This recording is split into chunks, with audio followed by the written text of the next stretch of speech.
Welcome to Crossroads. The steel industry is facing too much supply and tumbling prices. Now look, much of this problem is coming from China, where the CCP's policies have led to overcapacity.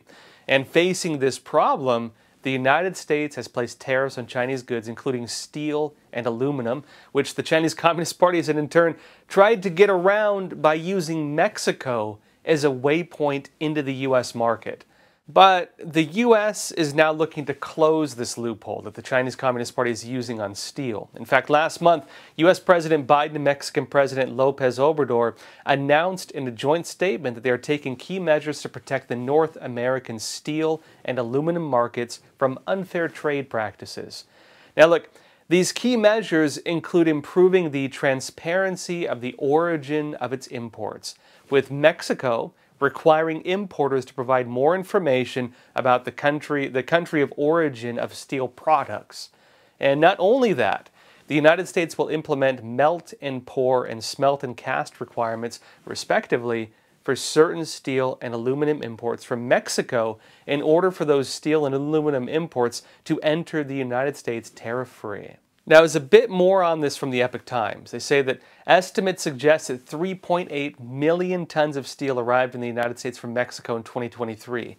87% of the steel is melted and poured in North America, although 13% is melted and poured outside the United States, Canada, and Mexico, which is the main concern among these officials. Now, Leo Brenard, the director of the National Economic Council, said in a press call that, quote, "These actions fix a major loophole," adding that countries like China are using it to avoid U.S. tariffs by shipping their products through Mexico.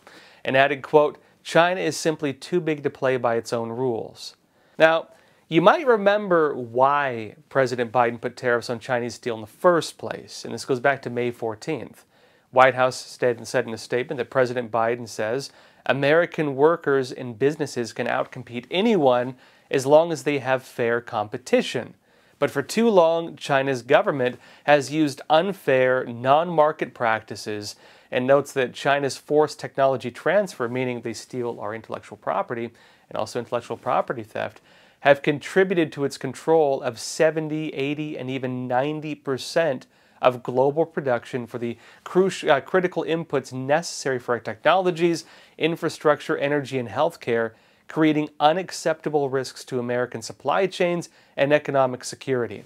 In other words, the CCP has rigged the game in its favor, and by cheating, by stealing, they've then created monopolies on some of the key industries feeding into the surface industries.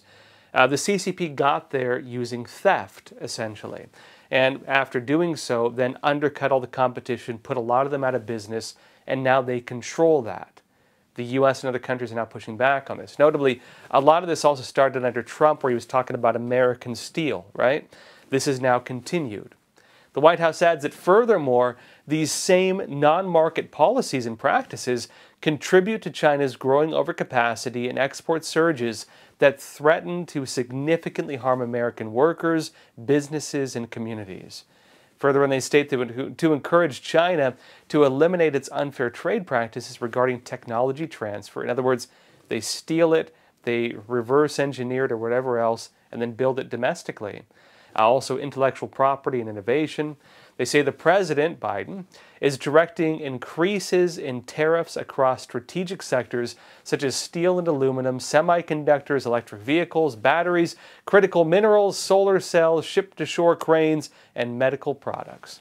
Now, they also note that there's unfair practices when it comes to overcapacity, and the CCP, by overproducing certain materials, really because they were anticipating dominating a lot of these surface markets, they have too much of it on store, and what that has done is it's caused, of course, a type of, again, monopoly on the global market, where the CCP, having too much, is dumping these onto the market, driving prices down, and if they allow this to take place, it will put a lot of American and European and other countries, manufacturing the same products out of business. Steel and aluminum are two of the big ones here. Because remember as well, steel and aluminum, you don't have steel beams just sitting on your shelf, right? These tend to be products that are used for the production of other things. They're within the supply chains. And so if you control the materials that are needed to construct these surface level goods, then you control the surface level markets. The Chinese Communist Party has been trying to do this. The US and other countries are pushing back on it. Now, it also adds that China's policies and subsidies for their domestic steel and aluminum industries mean high-quality, low-emission U.S. products are undercut by artificially low-priced Chinese alternatives produced with higher emissions. Remember, they're tying a lot of this to global warming and stuff. Now, notably as well, when they talk about the CCP subsidizing these products, that's a whole other issue that's important here. Because unlike a lot of other companies within the free market, China, being a communist country, tends to subsidize a lot of these products. Most of these businesses have a kind of public-private relationship with the CCP. The CCP controls oftentimes their shares to a certain extent, meaning they're at least partially government-owned. And because they get money from the government, they don't need to fairly compete in the actual, free market capitalist market. Meaning they can charge below cost oftentimes, which then means that companies in the US or Europe or elsewhere, they can't compete on it. What the CCP does is it cuts costs so low that nobody else can compete, puts all their competition out of business, steals their innovation and so on, feeds it into its markets, and then uses that to just put everyone else out of business. It creates monopolies, and then once it controls the market, it then uses that, one, to, again, raise prices because then there's no one to challenge them, but also as a way to even, carry out diplomacy with other countries, threatening to cut them off from some of these materials if they say things the CCP doesn't like. And so business on this level is not just purely business for the CCP. Business is also political. Now, what's also interesting about this is it doesn't just point to overcapacity, having too much on store. Instead, it points to the overall problems with the CCP's unfair trade practices. Now, with all these in place, the CCP has been using various methods to try and get around these tariffs, right? Because the United States, as we just mentioned, has tried putting a stop to these types of practices of the Chinese Communist Party. On the semiconductors, then, the Chinese Communist Party has established an entire supply chain to get around the tariffs. And with steel in particular, it's the same thing. With this, that's where Mexico comes into play. Because remember, right, in that joint statement between the US and Mexico, if steel companies want to avoid tariffs on their products that are coming through Mexico, they have to prove the origin of the products now. Meaning, again, what they're essentially doing is this. They're having it so that if you want to sell steel through Mexico, you now have to verify it was actually smelted and everything else in Mexico. Meaning Mexico can't just import it from China or other countries and then sell it into the US if they want to do it without having tariffs. Because Mexico is one of the countries that has an exemption from those tariffs. The CCP then takes advantage of that, right? And so in order to close that loophole, the US and Mexico are agreeing to have it where, hey, you want to get around this, we have to prove that you actually smelted it, that it actually came from you. Now, BBC had a bit more on this. They said the measures expand protections for U.S. steel and aluminum makers that were launched under Mr. Trump in 2018 in the name of national security. Remember, Donald Trump was talking about American steel, right? They note the tariffs that Trump put in place set a 25% tax on steel and 10% tax on aluminum imports, and they were controversial, sparking trade battles with countries all around the world. They note that Mexico, one of America's largest trade partners, was among the countries to eventually win an exemption from the rules. And the White House said it decided to revisit the exemption from Mexico as an increase of imports from the country suggested it was being used as a stopping point to bypass the taxes. And it's only about 13% of the steel imported from Mexico last year, and only 6% of aluminum originated from outside of North America, according to officials. But officials said the rules were aimed at heading off a further increase as China's flagging domestic economy leads firms to look abroad. In other words, the amount of steel and aluminum coming from China through Mexico, it's technically not the majority. It's still a lot. But they're concerned that because the CCP has an issue of overcapacity right now, that it would increase that and use that, of course, as a way to bypass the tariffs and the taxes. Now on this as well, the CCP's unfair trade practices and its use of loopholes to get around tariffs are actually causing some really serious concerns for the industry overall. I'll be talking about this after I come back from a quick break. Experts agree. One of the best ways to protect against financial uncertainty is to diversify your portfolio. Learn how physical gold and silver can secure your retirement funds from today's economic challenges with a gold IRA from American Hartford Gold. You can safeguard your wealth with no penalties or taxes when you transfer your current qualifying retirement accounts. Call now and our precious metals specialists will send you a free information kit, no cost or obligation. American Hartford Gold, a trusted industry leader with an A+ from the Better Business Bureau, has a 5-star rating from thousands of happy clients. Whether you are getting physical precious metals in a gold IRA or delivered to your doorstep, we offer only the highest quality gold and silver. For your peace of mind, we also offer a no-fee buyback commitment, a low-price guarantee, along with free shipping and free insurance. So don't wait. Call the number on your screen today and secure your financial future.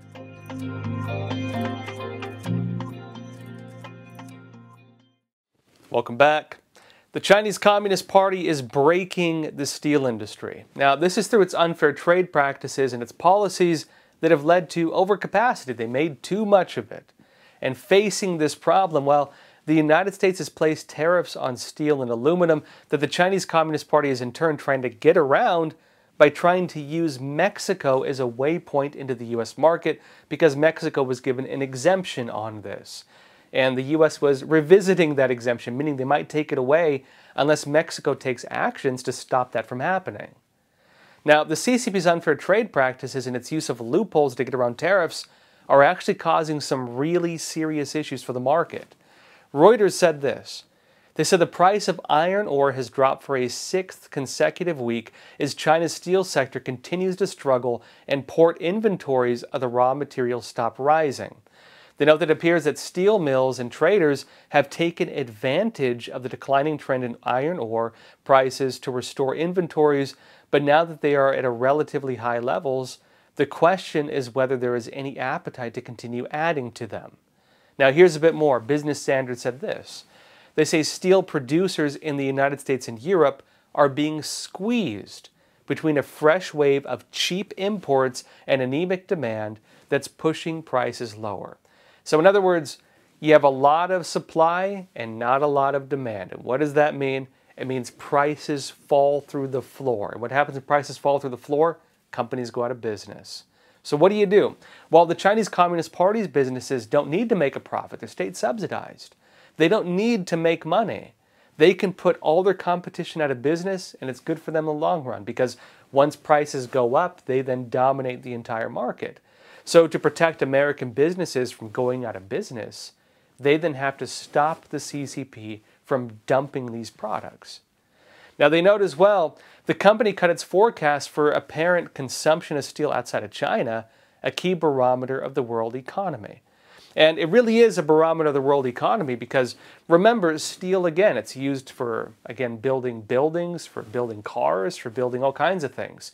And if there's lower demand for that, it means that the production of the surface level goods is lower because they don't need as much of it.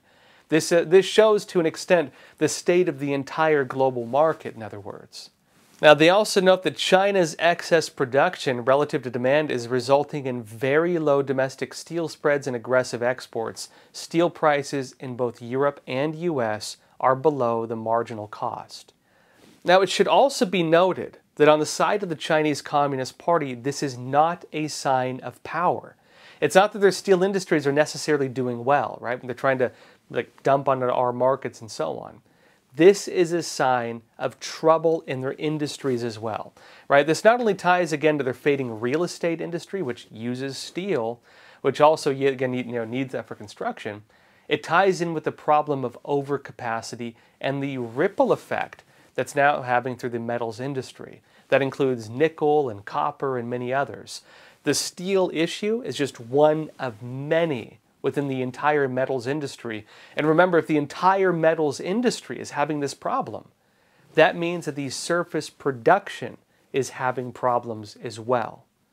Bloomberg noted copper and nickel made in China flooded overseas into warehouses tracked by the London Metal Exchange last month, as tepid domestic demand triggers a wave of exports that has weighed on global prices. Remember, tepid domestic demand, meaning the CCP doesn't need them as much.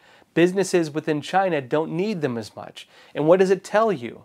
If locally within China they don't need as much steel, they don't need as much aluminum, they don't need as much copper or anything else, well, it means that their manufacturing is down. It means their construction is down. And that's a barometer of the entire state of their actual industry. To get around this, they're trying to dump it again. They know that China, the largest metals market, is typically a significant net copper importer, meaning that not only do they use everything they produce, but they need even more than they produce, so they import it. But they note that weak local conditions have reversed global trade flows in recent months, weighing on prices. And remember, metals are not end products. They're materials to build other things. So when you have too much of them and they're sitting around, well, it also tends to be a sign that the manufacturing and the construction industries could be having issues as well. And this could be an indicator as well, right, over the entire Chinese economy. I'll be talking more about this only on EpochTV.com. So if you're watching on YouTube, Facebook, X, Rumble, there's a link in the description below. Click on that. You'll get access to the rest of this episode, as well as our whole library of shows and our hard-hitting documentaries on issues that really matter, like the Chinese Communist Party's 100-year plan to defeat the United States. The CCP is one of the biggest threats to America. They're using things like propaganda, video games, entertainment, movies, culture to subvert and influence the next generation. This unrestricted war against our country is one of the scariest but least understood issues of our time, because it's not tangible. It's being done through soft power and ideological subversion. Now, I've spent over a decade investigating the CCP's subversion, and it's such an important issue that I made the documentary called The Final War, which exposes this 100-year plot of the CCP to take down America. If you'd like to find out more about the CCP is plotting against the U.S., watch The Final War. You can find the link in the description below, and I'll show you all the trailer before you go exclusively to EpochTV.com for the rest of this episode. I'll see you there.